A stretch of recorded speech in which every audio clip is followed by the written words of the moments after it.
Welcome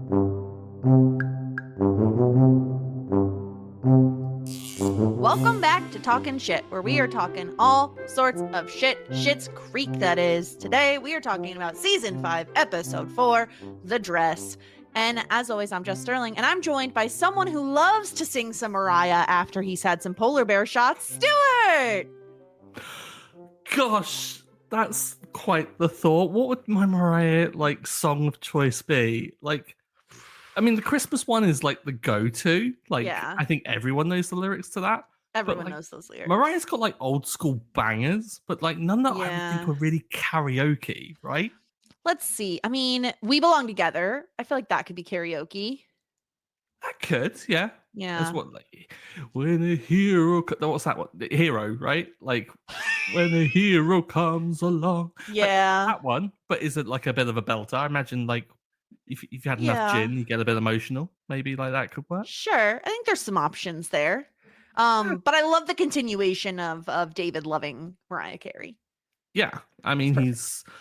I can't remember what she calls her fans. Carey berries or something. No, hold on. What are Mariah Carey's fans called? The what? Lambs or Lamely?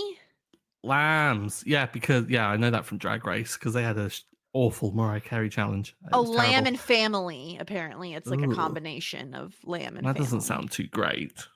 Lamely. Anyway, already 2 seconds in, and we are very distracted. Stuart, what you think about this episode? The dress. So funny. So funny. Yeah. Some really stupid things going on.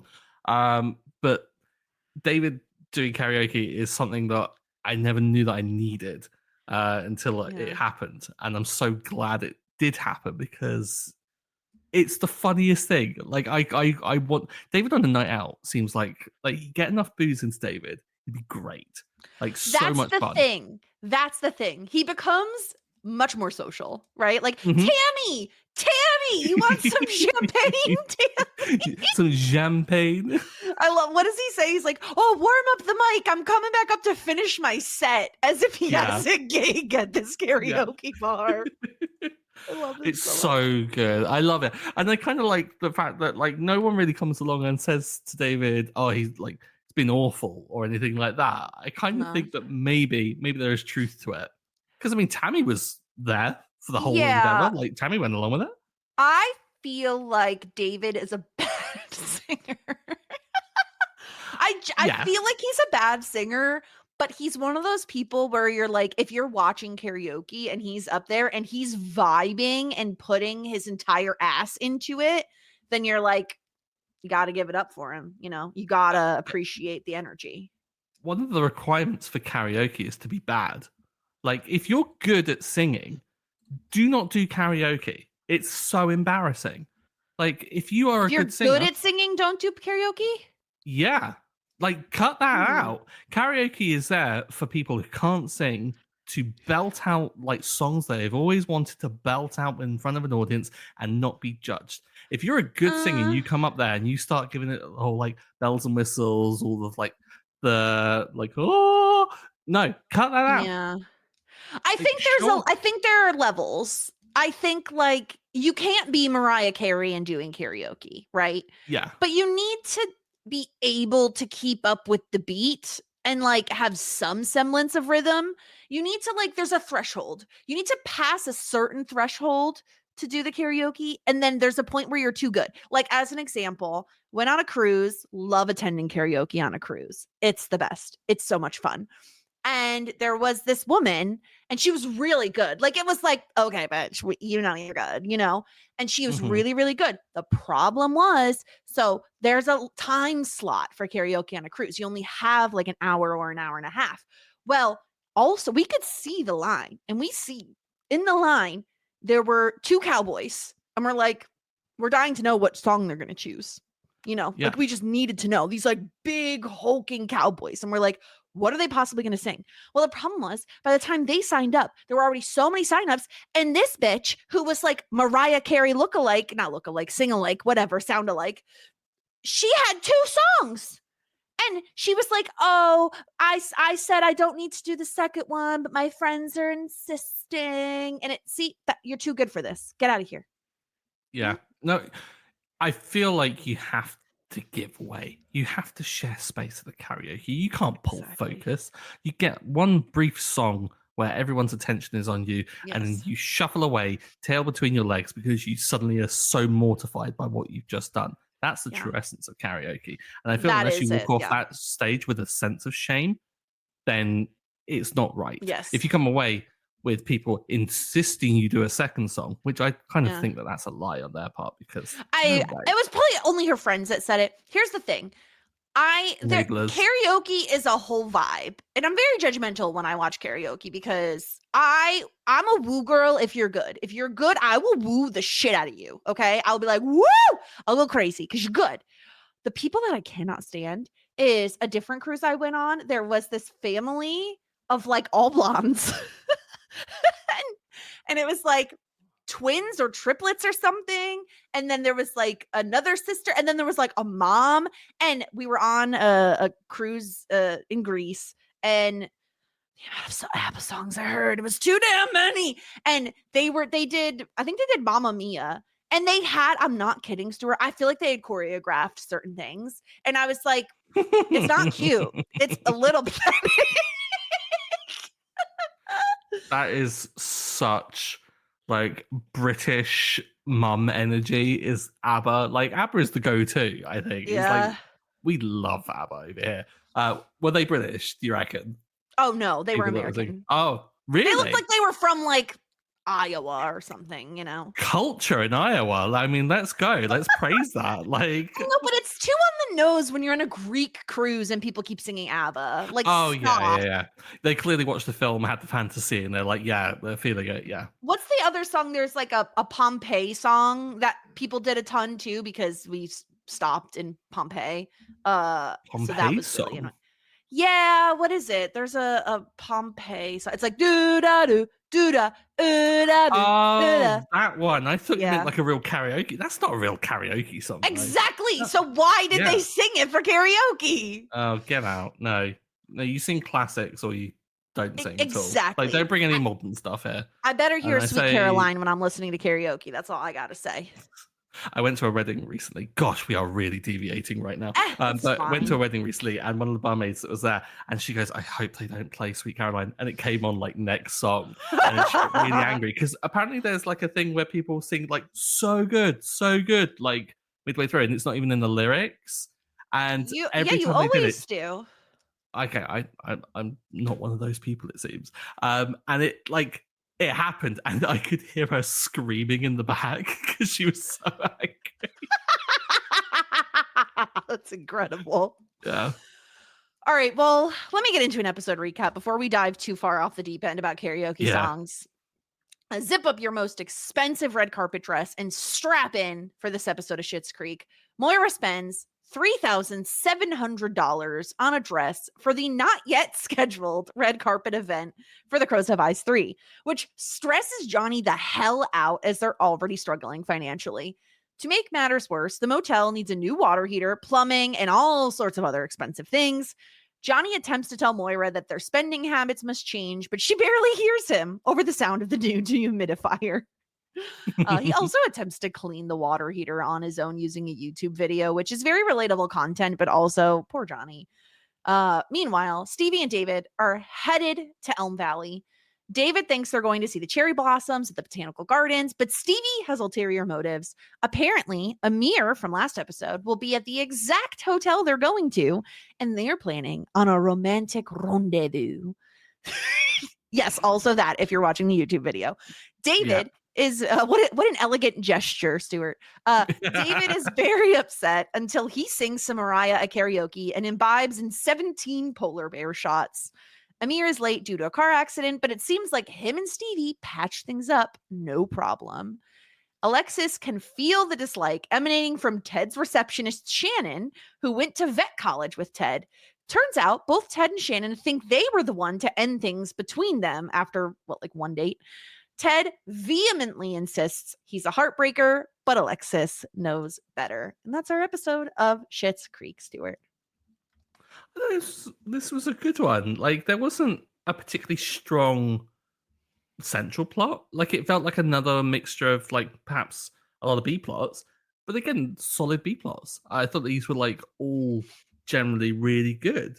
I think the one that I was waiting on a little bit was the Stevie part of it, but then David rescued it massively with the whole Exactly. karaoke. Yeah, I was a big fan of this one. Where do you want to start? Ooh, let's start with Moira and her dress. Hmm. Now I don't understand how we're 5 seasons into this. Like, again, we're not going to look at the calendar because we've been told not to, but it's been a long time since they got to Schitt's Creek. How does she Yes. possibly think it's okay to spend $3,700 on a dress, a gorgeous dress, and apparently a very good sale from a Stunning. designer? Stunning dress. Yeah. Because it's the premiere. Like you have to. It's the good luck tradition. Like she's got to Mm. do it.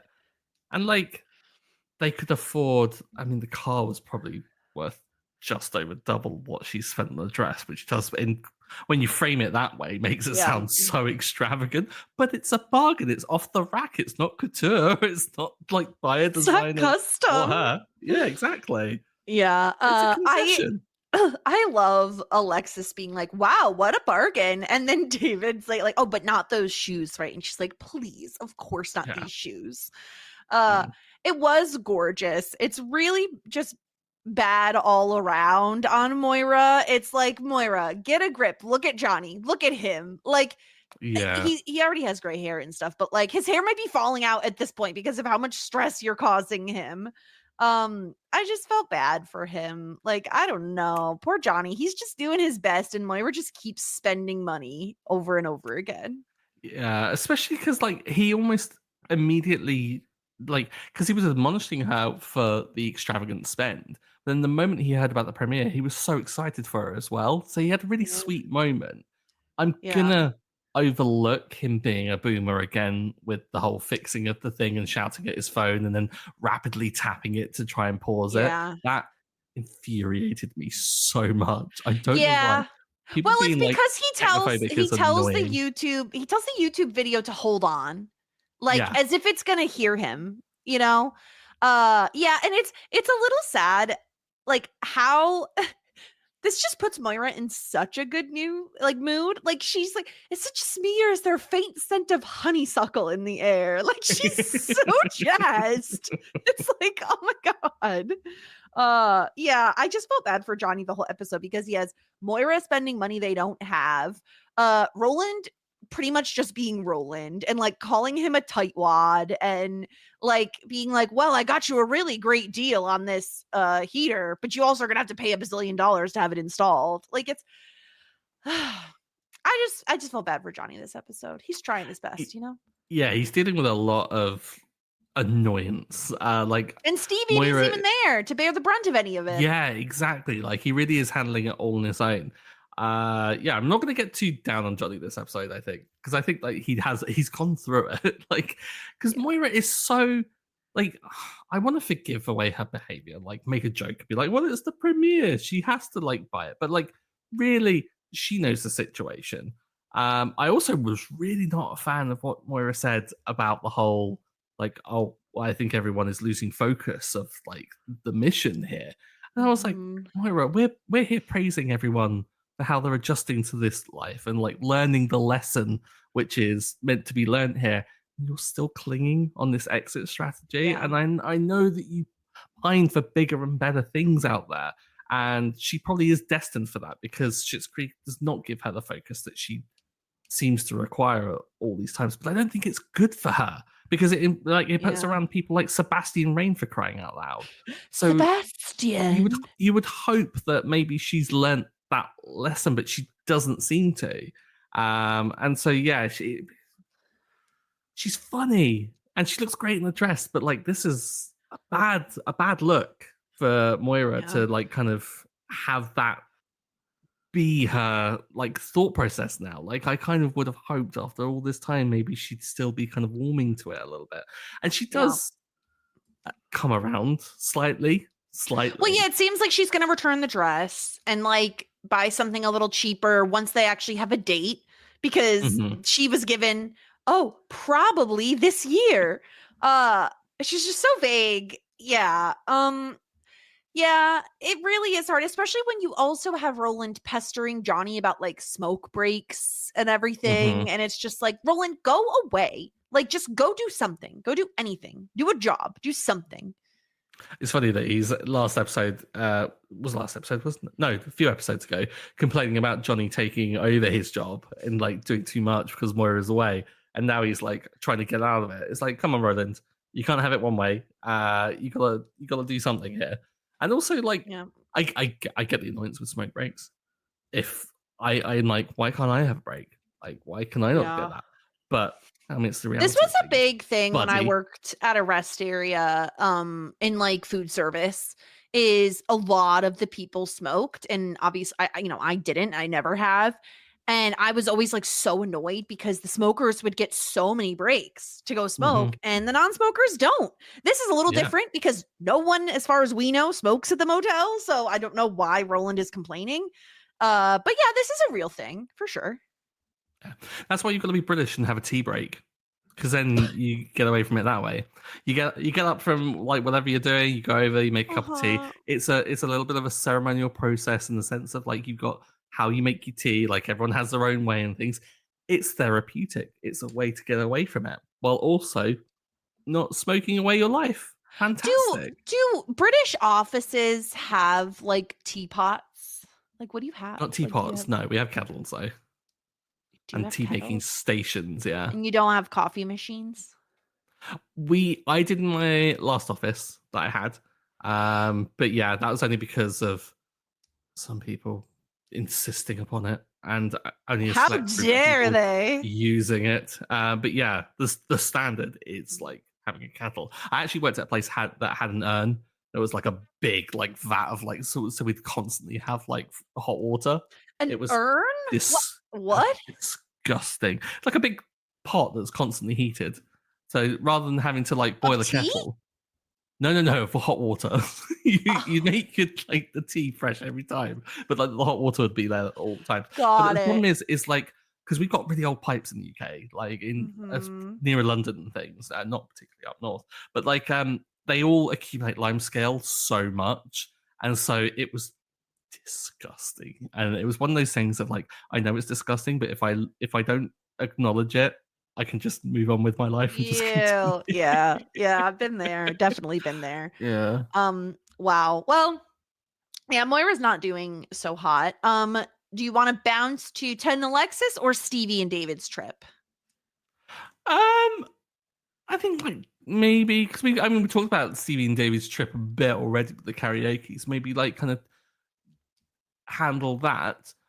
Mhm. Firstly, why are they? Because like, how far is Elm Vale? Elm like it Elm can't Valley. Elm Um, Valley like it I don't is know. it? I don't understand why the cloak and dagger routine. Like, I feel like if Yeah, Stevie had just said to David, like, hey, I'm meeting up with Amir. I'm nervous to go alone because I've only met him once. Like, it's a little weird. I'll pay for your room. You know what I mean? Like, offer him something. I yeah, feel like he probably still goes. Like, maybe he's not as excited because, like Stevie was saying, he probably doesn't want to be third wheel. But it's worse to not tell him and then be like, by the way, you're going to be on your own for the botanical gardens, and then make him miss the botanical gardens because Amir is late. Like, all of that, I think, is way worse than just being honest with David. But maybe Stevie hmm is right. Maybe David would just be like, I'm not going. Because you have to assume Patrick has to stay behind to man the store. yeah. But like, if that results in David, having agency and being able to like, have a choice in the matter, that's not necessarily a bad thing. Like Yeah, this is the worst form of coercion. This is awful. it's bad. Like And this is she a doesn't really even she like tells him while they're on the way there, which also feels bad. I don't yeah. know, right? Because like and like isn't Stevie's the one that's driving as well? So it's not even like He David has no can choice. probably like Yeah. kind of just drive back. This is kidnapping. This is Definitely. yeah, Um I outrageous. also couldn't help but notice. So David was even eating like store brand licorice. Like Oh yeah. I mean, listen, every once in a while, I'm down for a Twizzler. This is a Twizzlers household, not a Red Vines household. So every once in a while, I'm down for a Twizzler. I don't know how I would be about a store brand Twizzler, though. Yeah, I've tried red vines. Was not a fan. I made the mistake. So I was. This is again another really weird tangent. I watched the a very Potter musical back in the day, Uh-huh. and the Ron Weasley character was obsessed with red vines and would eat them the whole way through the thing. And so I saw them when I went to a Costco once, and there was a big tub of them. And I was like, "Oh, I like strawberry things. Yeah, let's grab them and I'll give them a try." And then I like bit into one and then realized it was licorice, and I just went, "Oh no!" And I had a whole tub of them I had to get rid of, and no one that I know liked them. And I was like, "This is awful," because they were like really super synthetic and they didn't Yeah. taste like sweets over here do, I guess, because it was like probably the corn syrupy stuff rather than like the sugar in. It wasn't quite licoricey enough for the people that like licorice, and it wasn't quite sweet enough for people that like kind of sweets. I could not find anyone that liked the hybrid, and so I just ended up having to like just offer them to so many people that they would have like they deplete the amount that I had from trying them rather than actually giving them to someone. Just one red vine at a time. I will get Yeah. rid of these. See, that's Yeah. the sort of thing that if you do work in an office, you just bring them in and ditch them at the office, and it will Yeah. be the person that Oh my likes them. god. That's That's such a a great benefit. way to That's get rid of stuff if you do work in an office. yeah. That's why I don't bake anymore because I don't go into an office, so I can't like pawn off all of the things that I make onto people. I'm just like, oh, there you Yeah. go. I can just leave them there and they'll get demolished. Yeah. Now I Yeah. have to like go to people. Like, no, I'm not doing that Oh, now. yeah. But yeah, so David also talks about a trip he took to Japan once where he specifically went there to see the cherry blossoms, but they weren't in bloom, so he turned around and left. I love this so much Oh, because that's horrible. it's like such a spoilt rich kid thing as well. Like Yes. turning up, just going, ew, and then just turning around, probably Yeah. private jetting all the way back as well. Yeah. People would kill to go to Japan. Like I'd kill to go to Japan. I'm sure Yeah. it's lovely. But yeah, just to imagine being annoyed just at the cherry blossoms is it's such a window into their former life. Of Yeah. like, I love these things. They're becoming more sparing. We're not really getting as many of these kind of like callbacks to when they were really kind of spoiled and rich anymore. And so when they do Yeah. crop up, it's hilarious because it's a great reminder of where we've come from. Yeah. It's perfect. And also every time I watch this episode, the line from David of, "What am I gonna walk around and admire the cherry blossoms alone like some pervert?"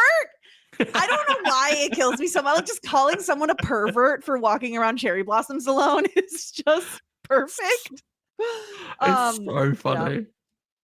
It's perfect. And yeah, like I will say David is actually pretty kind. Like when Amir doesn't show up and like it seems like Stevie may have been stood up.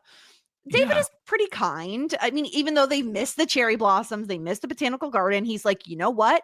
We're going to do karaoke. We're going to drink the night away and you're paying for drinks." Yeah, I did like that he still does kind of tease Stevie a little bit, and like when it's clear that Amir isn't turning up, and he's just like, "It's that," and then like just gestures to anyone walking with legs, and when Stevie's like, "Well, that's rude," and he's like, "Well, have an eclectic, was it an eclectic taste or a varied Yes. taste?" Yeah. And it was like, well, that's entirely true because if you imagine like David and Jake are polar opposites of people, right? And so, Yeah. like, clearly Stevie has a very kind of a broad palette when it comes to who she's Mhm. willing to date. So, could be. Why is it a judgment, Stevie? Maybe it could have Yeah. been. I think it But was yeah, because the guy he was looking at was like in his 70s or something. Like it's like pretty darn old. Um, yes. but David does some karaoke with Tammy. He makes very good friends with Tammy. Eventually, Amir does show up, and it turns out that he got into a little bit of a fender bender with a teenager. They accidentally like swapped phones, so he wasn't even able to call Stevie because he was late. But he wants to make it up to her by bringing her to dinner. I think this is the right move by David to be like, "No, I'm gonna sing here, drink more, stay here, drink more, and sing my ass off with Tammy." Like that was a good. He had to finish his set, you know? Yeah. I mean, would David have liked to maybe have company. Maybe if David wasn't as drunk as he probably was after 17 polar bear shots, Yeah. maybe he would have. But like, I still think that this is a conscious choice from David of like, no. I'm not going to impede upon this. I'm going to be a Yeah. friend here. I don't Especially, I mean, understand we saw why it before. I don't understand why he introduces himself as Dana. Like, Yeah, why? What is the point of this? yeah. Like, you're I guess Stevie's it's just friend. yeah. I guess well, no, because like he introduced as someone that like because Amir turns up and is like, "Are you? Oh, are you with Stevie?" Like because he thinks that like Stevie has now met someone at a bar and they're chatting and Yeah, stuff. I guess. I guess So the way I because looked at it is like, obviously, go ahead. there you go. I don't think if I'm a mirror and Stevie just says to me like, "Oh, I brought my friend because this is only the second time we've ever met, like out of caution, whatever." Like I wouldn't be insulted if I'm a mirror because that's true. Like you do need to be careful. And maybe that's why David was like playing it off like, "Oh, we're old friends. We just happened upon each other at the bar." But I'm like, "Why change your name to Dana?" What is that doing? Maybe he's just drunk. Yeah, I think I like flustered certainly in the whole kind of lie of it all because yeah, by the time like I mean, it turns out David's already a few songs deep, so I imagine a few shots deep as well because obviously Yeah. you've got to build up Dutch courage to be able to do karaoke. Like I've never known anyone to be crazy enough to go into karaoke sober. Yeah. Yeah, which would be wild. But I think like maybe it's just being flustered. Maybe it's just the opportunity to tell a lie. Some people like that, like the opportunity to tell a lie and That's then immediately they true. jump on it. Maybe it's an aspect of that. That is Maybe it's kind of because fun. they're in a I like hotel. that. They're just like, He feeling could the be vibe anybody of he just wants him to be. Maybe Dana exactly. is the person who likes to sing Mariah karaoke. Um, Yes. and I did appreciate that when Stevie and Amir do go to dinner, it seems like she does tell him everything. Like she tells him the whole Yeah. situation. She tells him who Well, David is. Like, Stevie good. can't lie. No, she I love can't. this. Like it was done in the last one when they go out to the cafe, and it's like blah, it just comes out almost, and it's Yeah. like I imagine the exact same things happened here this time, Yeah. which is really sweet. It's a really good feature of Stevie that she Yeah. can't kind of like lie to someone that doesn't deserve to be lied to. And the best part is when they return from dinner, David is still doing karaoke because he was going to go to bed, but Tammy kept buying shots and the whole room got behind me in like a really big way. I have 7 more songs to finish and some new fans who would be very disappointed if I don't close the show. Now earlier we were saying about how like if you're doing karaoke, one and done, get it over with. However, Mm. if the whole room gets behind you, and if the whole room is what I suspect to be 3 people, because this hotel It's a did not pretty look empty packed, bar. It's a pretty yeah, empty bar. then I think you've got carte blanche access to do whatever Oh, you want. if the mic is not being occupied and you're Mhm. there and there's not many people in the room, by all means, do a full set. You and Yeah. Tammy hang out. Like, I thought this was so fun, especially when they're like, "Oh, we're gonna go back to we're gonna have a sleepover," and David's like, "Bleh." He pulls out wrenches, and then he's like, "Oh, Tam, you want some champagne?" Mhm. And then when he gets up on stage and he goes, what does he say? "I'd like to dedicate this one to the lovers right over there." Such chaotic energy. I love it because it's like David's gonna be a really good friend. It's gonna like kind of give them the time that they need to like go have dinner and then Yeah. go have something else. But of course, yes, an elegant gesture. But then of course he's gonna do what they do, which is their dynamic of poking each other and like Mhm. annoying each other a little bit, which was so funny. And like Stevie is absolutely anyone that the moment you put attention on the, she's not going to react well to it at all. So Yeah. yeah, It's just like, hilarious. "We're out of here." Can I Yeah. ask your opinion on Amir now? Now you've met him twice. What are your thoughts on Hmm. Amir? Seems to be a very lovely person. Paid for all of David's drinks. Yeah, like again, incredibly lovely. I think the excuse does kind of make sense, although because he doesn't have his phone back. Does And I'm he? sure he doesn't have Stevie's phone number Oh memorized. yeah, So that would be I psychotic. don't have anyone's phone number memorized. Well, Yeah. I have a few people's phone numbers memorized, but not many. I've got It my took me mum's, and years she to hasn't changed memorize it in like Will's. 20 years. Yeah, exactly. It takes Yeah, I know. long My mom's, my dad's, my brother's, and Will's, but it did take me many years to memorize Will's. many years. I just like the idea of you for like several years with flashcards, just revising every night. I think it was more of the immense shame that did it, where it was like I kept getting shamed for not knowing his number, and I was like, fine, I'll put some effort into learning it. Who's shaming you? Is Will I think just like he did. My family quizzing did. you randomly? Just going, what's He my did. number? He And you did just for go, a I don't while. know. Yeah. Oh my god, that's hilarious. It's really hard for me. Okay, we have different. Well, you have area codes, right? How many? Okay, this is a dumb question. In the UK, how many numbers are your telephone? Is it like 7 numbers like ours? Well, I guess it's 10 because you have to include the area code for us. 11 for a mobile number. Wait, Wait, there's different numbers of numbers depending on if you're. Oh no, What? it's 11. It's 11 whether it's a mobile or a landline. Yeah. Oh, I guess ours could be 11 if you have to type like the 1 to like dial out. I don't know what that means, but people say yes. So like for mobiles, you have to type the full number regardless.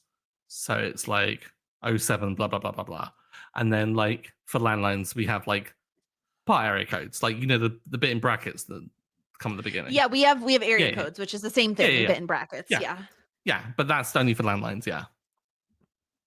It's so hard to memorize phone numbers. Listen, like the older you get, the less your brain is like a sponge. And like there's way too much crammed in here for me to remember people's numbers. There is no need. This is just like all of those times when I was in school and teacher was like, you're never going to have a calculator on you all the time. And I'm like, let me tell you about this invention that's going to come along in a couple of years called the mobile phone. And I will always have a calculator on me. I will never need to do mental arithmetic in my life. Can I tell Maybe you for a pub quiz, but that's it. The only time I'm doing mental math is if I'm shopping and something is like 40% off. I'm like, okay, well, it's like a bit less than half off. Like I'll do like the mental math of like what it costs to buy the thing. If it's, you don't have this in your store? You don't have like, if you go into a store and they're having like a big sale and they have like a whole rack and like there's a sign above the rack that says like 40% off. Well, the tag isn't going to reflect that. The tag will say like $19.99 and then you have to do the math. Yeah, I think even with the discount, you'd still get the new discounted amount on the thing. Yeah. Dang, that's nice. And it would also include the tax. Okay, I know. Americans are freaking weird with this. Because we just want to get away with things. We just want to get away with things. What were we talking about? Phone numbers. Amir not having Stevie's phone number. Yes. But yeah, Amir seems like a nice enough guy. Yeah, he seems like a lovely guy. Awful situation to happen. Probably did happen. I don't think it's the kind of lie that like is masking anything bad. I just don't know enough about him at this moment. But he makes Stevie happy. Therefore, I like him. What did you think of this? Okay, so when David goes back up on stage after they're like, we're gonna have a sleepover. Did you see Amir put his arm around Stevie? Like, did you see the way he did? No, you didn't. Okay, so Stevie is standing. I could pull up the. I'm not gonna. Was there a way? Okay, so Stevie and Amir are both facing the stage. Stevie is standing in front of Amir. He like wraps his arm like almost kind of like around the stomach / waist area. In my opinion, this is a very intimate like hug. I mean, they're going to have a more intimate hug later when they get upstairs.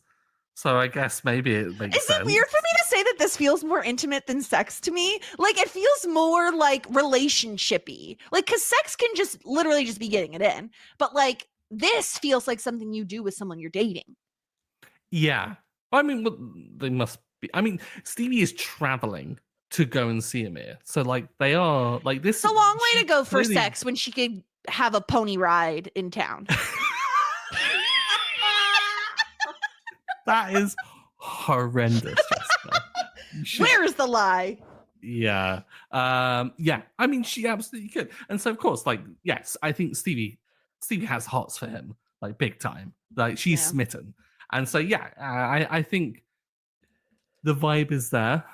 I think both are probably smitten with each other. I mean, she's traveled a long distance to, like, see him. So maybe, like, he feels that sense of intimacy with Stevie already. Yeah. I did just scrub to it, which is why my internet has just freaked the hell out. And yeah, I see what you mean. It's like it's a full, like, kind of like, not a grab, but yeah. Because, like, if someone that you didn't know did this to you, you'd full on just throw your elbow back at them. You know what I mean? Like, Yeah. this is not a thing you can't just surprise on people. Yeah. Maybe I have problems. We've discovered that this is our therapy for the week. So this is just me talking out my issues, you know? We're just billing each other. Yes. Okay, let's talk about Ted and Alexis. Because this storyline tickles me. It really does. I love it so much. Alexis surprises Ted with like some coffee, but then it turns out that it is not the type of coffee that he likes because he likes decaf and whatever. She immediately picks up on some weird energy coming from the assistant Shannon, and she's like, "What's going on? Why does Shannon hate me?" And Ted's like, "Oh, well, we went out a couple times. Like maybe I ended it. Like I think she's a little sour." I love Alexis confronting this head on. I love the move that she makes. I think she high fives her and then pulls her in close. Yeah, it was like, what was it, like a high five, or let's hear it for like working girls in business or something like that being successful, and she just grabs the hand, pulls her, and is just like, okay, right, let's talk about this. And I was like, gosh, this is like, when Alexis refers to herself as like a boss bitch, I'm like, okay, it's very kind of like CEO energy, like the BuzzFeed quotes. It's that kind of like vibe of things. But this is Alexis doing that shit, like, and living like she is an absolute boss here, because she's like, no, I'm just going to take command of the situation. And also to have that insight and self-confidence to know that there's something deeper there than just being disliked. Because I mean, who dislikes Alexis? I just love that. I love that. It makes so much more sense than her not liking me. It's just so funny. Like, and I love that she's tickled by this, where she's just like, ooh, Dr. Casanova J. Heartbreaker. Like, she's so tickled by this.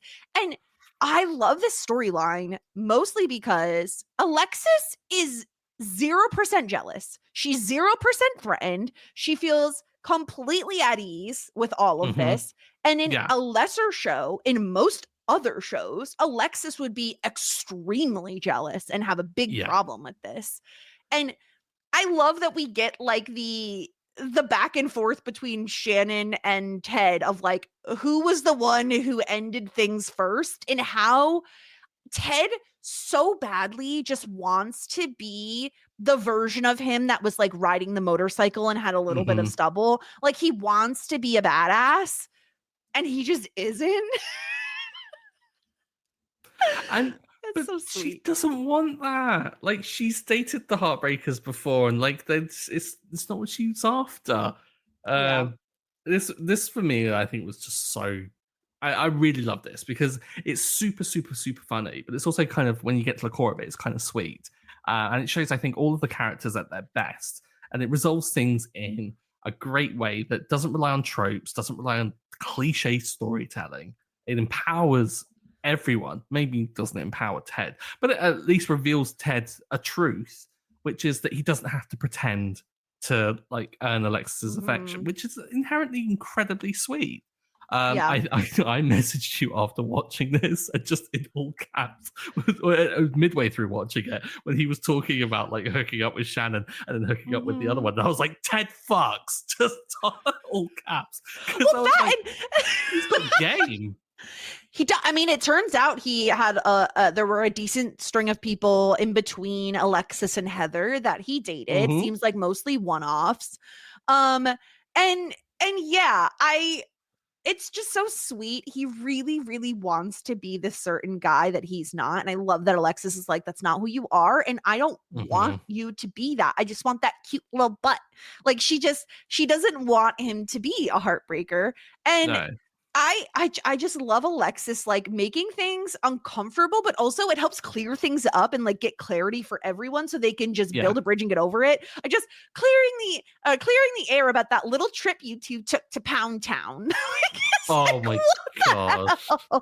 Alexis was in such like, I can't even describe it. Like this kind of like just almost like fey trickster kind of like energy that she's bringing into it. Yes. Like, it's just, she wants to cause a little bit of chaos today. She's like a pixie. Yeah. Like she just wants a little bit of, because like he mentions like hooking up, and then she's like super enthusiastic for him, and she's like, "Oh yes, you did your little smooch monster." It's, I love her also saying, "I assume this would play out in a much more interesting way." Yeah, she's like, "I'm actually not entertained by this, so we should stop." Yeah, she clearly is just looking for a bit of entertainment, like clearly. And then being really kind of like, I guess, sad for him when he goes, "Oh no, it was just a one-time thing." She goes, "Oh no," like, she was really enthusiastic for Ted going out there and like, you know, hooking up with everyone. So funny, so funny. The piece de resistance is obviously the falafel pun. I had a lot of fun hanging out with you, and I really falafel saying this over text. This is my favorite character point for Ted, is these puns and just how he shoehorns them in the worst. Like, it's one thing to be really into puns. We all love a pun. But to shoehorn them in the worst times is the funniest. Like when you're trying to let someone down over text, probably not the best place for a pun. When Mutt is talking about leaving and having an argument with Tallahassee, like tackle the cones, which isn't too much fun, but it's one of those stupid jokes. Probably not the best time, but he seems to just pick the worst moments, and that makes it 10 times funnier for me. And he thinks he's being harsh, and the reply he got from this woman was "cool!" exclamation point, and then he walked her dog. Absolutely, of course he did. I just love it so much, and I love that again Alexis is not threatened at all. Like she can immediately understand what's going on, and it's that Ted was like super kind and nice to all of these women, but he thinks he was like harsh and that he broke their hearts, and you know, he feels like he did much worse things. And I love that Alexis is just like, "No, you're just so cute, Ted. Look at you." And he's like, "I can tell you don't believe me by the tone in your voice." So good. Oh, I love their storyline. I just love them so much. They're so sweet and cute. They're the best. Yeah. Oh, yeah. I mean, I can't gush about them enough. Like, I'm so glad they're back together, and that things aren't as awkward as they were when they first were together, and that there isn't that kind of like weird power dynamic. Like, it feels like they're on an even keel here. And so yeah, it's great. Such good vibes. Yes. Okay. Anything else from this episode, Stuart, you want to get into before we jump into our ratings? Not that I can think of. I think we've covered it pretty exhaustively, despite me entering off into different areas quite a lot. It's bound to happen. Okay, let's get into our ratings here. Simply the best. Interesting episode to try to decide who should be getting an MVP point. Stuart, do you have some contenders in mind? Yeah, I mean, David, clearly for being a very good friend and providing a lot of the humor. Johnny for putting up with a lot of the crap that he's been putting up with. But I think I'm going to go with Alexis because she made me laugh the most. Like, David was really funny, and I think between them on the comedy side of things, it was like neck and neck. But like, I think it was just the move of just bringing Shannon in and getting to the root of it, rolling like a nat 20 on insight, and then also charming the pants off of Shannon while also teasing Ted and stuff. Just a class move. I think she gets my MVP this week. I'm in complete agreement. And the other point in her favor too is the fact that she's like, "Oh yeah, me and Shannon are gonna get drinks." Like she's like even gonna go make friends with this woman. Like it is again, a lesser person would be jealous and be like, F Shannon, she sucks. Like, Alexis isn't like that. And I love that about her this episode. I think it's so, I just let that cute little butt. Like, I love her so much. She's so funny. She's so sweet in this episode. So yeah, I am also going to give my MVP point to Alexis. Yay. Disgruntled Pelican point. I mean, the thing is, I can't argue that it should go to anyone but Moira. Like, spending $3,700 that you don't have on a dress for a red carpet appearance that may not even happen. Like, there's not even a date on it. And you're already spending this much on a dress. Like, it was a gorgeous dress, but like, you simply don't have the money. And it just felt like she was completely oblivious to like poor Johnny this entire episode and like what he's going through. So yeah, I don't know. Like, I could jokingly give it to Roland for his annoyance about the smoke breaks, but as someone who's been there, even though no one smokes at, the motel, I kind of get it. So yeah, I don't know. I'm sorry, Moira, but you kind of deserve it. Wow. See, I was kind of thinking a point in Moira's corner, for me at least, is knowing where she ordered it from. So Harrods is the bougiest of department stores over here in London. And they sell disgustingly expensive things. And so for her, not only to find a dress for $3,700, but also to find a promo code for Harrods. I mean, that did crack me up. Yeah, the way she said promo code also was like very funny. We found a promo code. But yeah, I mean, Moira had a stinker of an episode. Roland also had a very bad one. The whole like, oh yeah, do you need it fitted? Like, of course. Like, why wouldn't you need that kind of done? I think also maybe Johnny, despite also being up for MVP, the boomer thing with the phone, like, come on, buddy. That's worthy of a point. He sucks at technology. How much are we going to penalize him for it? I work in tech. It infuriates me. And also Stevie for like coercing David. Like, that's bad. Stevie has some good lines in this episode, and isn't a bad person per se, but like, it's not a cool look. But ultimately, yeah, I'm going to agree. I've got to give it to Moira as well, because the ordering of the dress thing, I can kind of forgive. She's in old habits and things like that. And the buying of the dehumidifier as well was just so absurd after that conversation. But it was huge. I've never seen such a massive dehumidifier, and a loud one too. Yeah, isn't some industrial shit as well. So like, but the thing that really annoyed me most was the fact that she still wants to leave Schitt's Creek. And I'm like, I don't want that. Like, Moira, come on, please. Yeah. So yeah, I think I'm going to agree there. Poor Moira. But you know what? She did it to herself. As beautiful as she looked in that dress, and she did. She looked gorgeous. And I love Johnny being like, oh, Moira. Like, he was like, he thought she was so beautiful. It was so sweet. It was so sweet.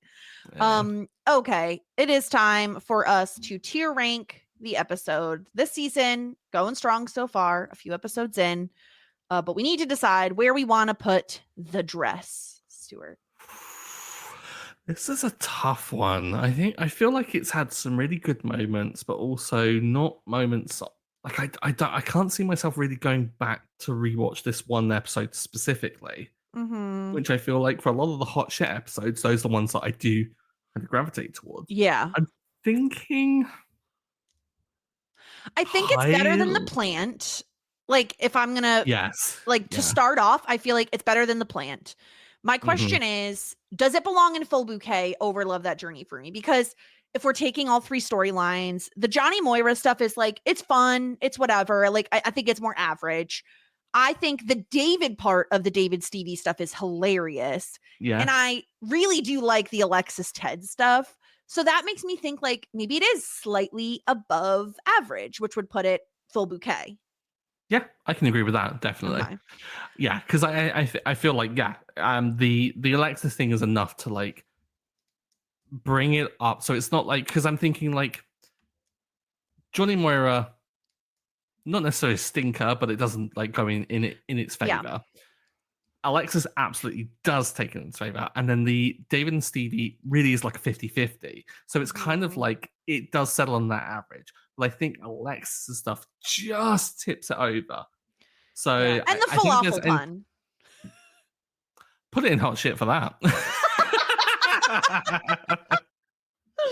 I do think this is where it belongs. I think it's a good episode. I don't think it's like an amazing episode, and it wouldn't surprise me if inevitably it falls to the lower end of full bouquet, like when other episodes get slotted in. I think that's probably where it will end up falling. But it is a good episode, as most episodes of this show are.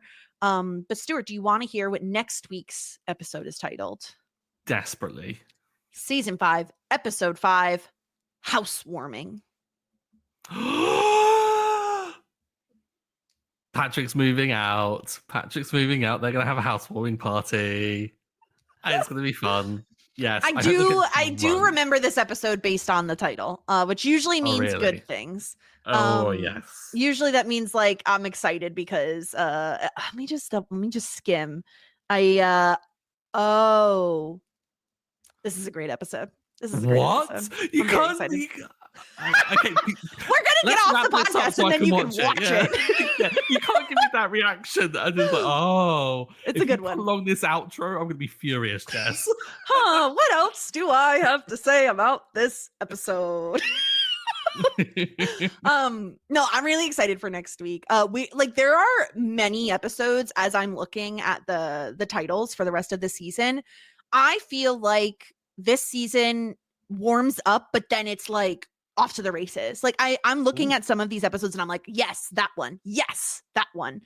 Which also explains why most of our all of our guests are in the back half of this season. Yeah, I noticed that with the schedule. They're all like, I want the later episodes. Yeah. Yeah.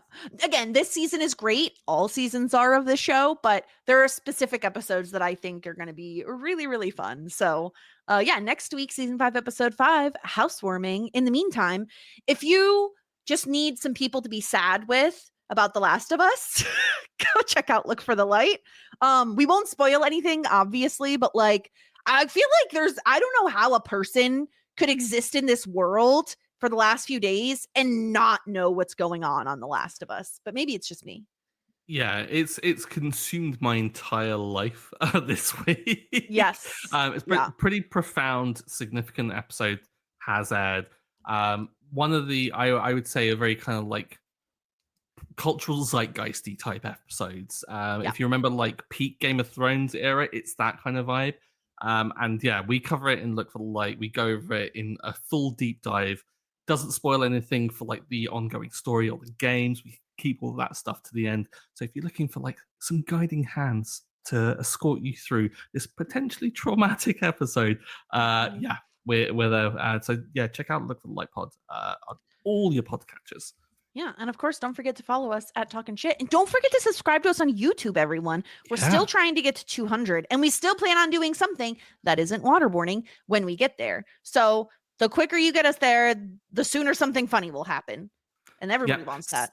Send in your feedback. Don't forget, like, if you've got suggestions for what we could do for 200, like, email it in. It's podcast@talkingshit.com. Or leave a review, and we have to read that what your suggestion is. Exactly. But yes. Okay, Stuart, I think that's everything we have. So until next time, everyone, warmest regards. And best wishes.